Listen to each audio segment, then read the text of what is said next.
All right, happy Friday. I might actually get another chapter out tomorrow since I'll be working tomorrow.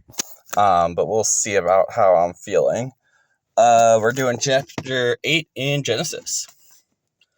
Then God remembered Noah and every living thing, and all the animals that were with him in the ark. And God made a wind to pass over the earth, and the waters subsided. The fountains of the deep and the waters of the heaven were also stopped, and the rain from the heaven was restrained. And the waters receded continually from the earth. At the end of the 150 days, the waters decreased.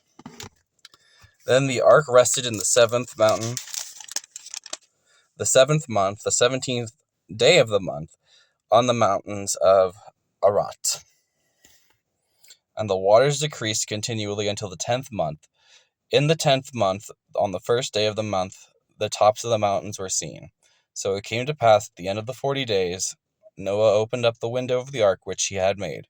Then he sent out a raven which kept going to and fro until the waters dried up on the earth. He also sent out for himself a dove to see if the waters had receded from the face of the ground. But the dove found no resting place for the sole of her foot, and she returned into the ark with him, for the waters were on the face of the whole earth. So he put out his hand and took her and drew her into the ark himself.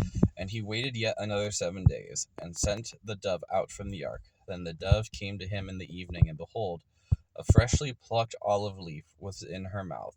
And Noah knew that the waters had receded from the earth. So he waited another 7 days, and sent out the dove, which did not return again to him any more. And it came to pass in the 601st year, in the first month, the first day of the month, that the waters were dried up from the earth. And Noah removed the covering of the ark,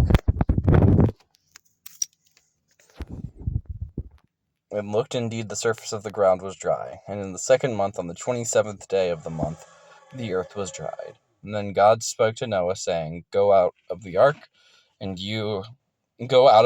you and your wife, and your sons wives with you. Bring out with you every living thing of all flesh that is with you, birds and cattle, and every creeping thing that creeps on the earth, so that may abound on the earth, and be fruitful and multiply on the earth. So Noah went out, his sons and his wife, and his sons' wives with him.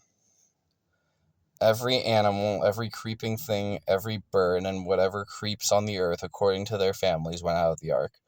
Then Noah built an altar to the Lord, and took every clean animal of every clean bird, and offered burnt offerings to the Lord. And the Lord smelled a soothing aroma, and said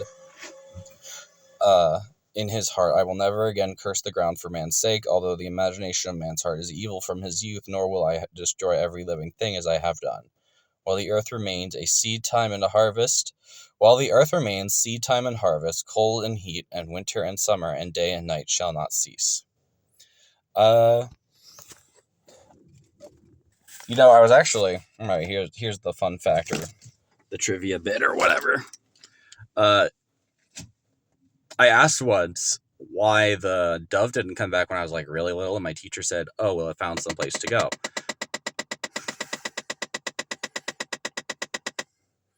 Sorry about that. So I always thought that always stuck out to me, because I remember being a small little child that was not that smart. But yeah, have a good weekend. Happy Mother's Day to the mothers out there. God bless.